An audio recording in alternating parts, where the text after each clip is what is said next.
Hello guys, કેમ છો બધા? તો હું આવી ગઈ છું મારો મિની વ્લોગ લઈને. અને ગાઈસ, અમારું તો હજી મોર્નિંગ જ થયું હે ને બધાય જો હે ને મારી બેન હુતી હે ને મારી મમ્મી હુતી હે ને હું હજી હુતી હતી, હજી ઉઠી ને મેં કીધું હાલો હવે આપણે મોઢા ધોઈને હવે હરખા અસલના થઈ જાય એટલે આપણે કોઈકને ગમી. અને પછી હે ને અહીંયા હજી જો ગોદડા ઉપાડ્યા નતા ને હું તો 20 રૂપિયા લઈને ભાગી ગઈ હે ને ગાંઠિયા લેવા. અને ગાંઠિયા લેતા તમે રામાપીર બાબાના દર્શન કરી લ્યો. જો અમારા રસ્તામાં જ મંદિર આવે. પછી ગાંઠિયા લઈને આવીને મેં કીધું હાલો હવે નાસ્તો બાસ્તો કાંઈ થયો નહીં હોય, કરવાનું તો મારે જ હશે. તા તો સાચું એવું જ થયું. પણ મેં પરોઠા બનાવ્યા ને મારી મમ્મીએ શાક વઘાર્યું. અમારે તો બધું છે ને અહીંયા હવારમાં જ શાક રોટલા જેમ જ ખાવાનું હોય. નાસ્તામાં જ શાક રોટલા ઘોઈને નાસ્તો હોય કે હું હોય એ જ ખબર ન પડે. પછી અમે છે ને નાસ્તામાં ભાખરી ને પરોઠા ને વઘારેલી ખીચડી ને તરેલા મરચાં ને શાક ને ગાંઠિયા ને ચા ને એવું બધું અમે બનાવીને હવે અમે નાસ્તો કરી છે. તમારે કોઈને નાસ્તો કરવો હોય ને તો તમે કોઈ આવતા નહીં, તમે તમારી રીતે બનાવીને ખાઈ લેજો. તમને ભગવાને હાથ પગ તો દીધા જ છે એટલા માટે.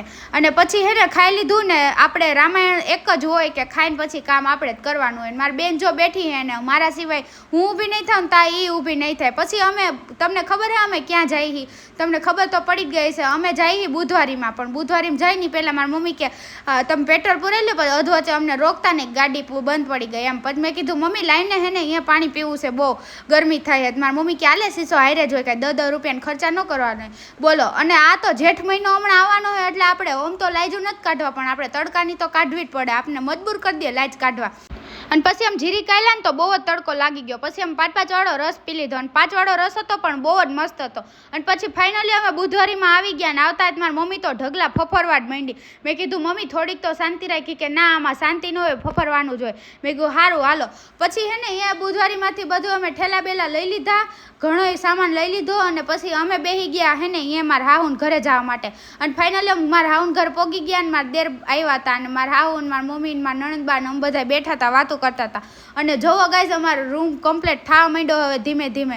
હવે થોડું ઘણું જ બાકી રહ્યું છે ને હવે લગ્ન નહીં, મારે કાંઈ વાર નથી, જલ્દી જ મારા કંકુના કરવાના થાય છે હવે. અને પછી મારા દેરને તો અમે ભગાડી મૂક્યા ને એ જો અમારા ઘરેથી બધું ચોરી લઈ જાય છે, ટેટીયું લઈ જાય છે બોલ ખાવા હાટું. અને પછી હું મારા નણંદબા આવી ગયા હતા દૂધ લેવાનું. પછી મૂકી દીધો અમે ચા. મારા પપ્પા કે ચા પીવો. મેં કીધું હાલો હવે અહીંયા હક તો નહીં જ લેવા દો. પછી મારા પપ્પાને કીધું હાલો આવજો તમે, હું ક્યારેય નથી આવવાની એમ કહીને હું તો ભાગી ગઈ. પછી હું મારા નણંદબા અંબે પાણીપુરી ખાવા વયું ગયું ગાડી લઈને હો. અને પછી આમનામ હાંડ પડી ગઈ ને પછી હું તો હાવણો લઈને જામી પડી. મેં કીધું હાલો હવે આપણે કામ તો કરવું જ જોઈએ.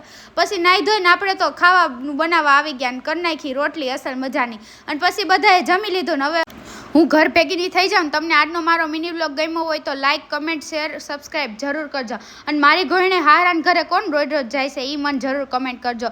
તો મળીએ કાલના નવા મિની વ્લોગમાં. Tata bye bye guys.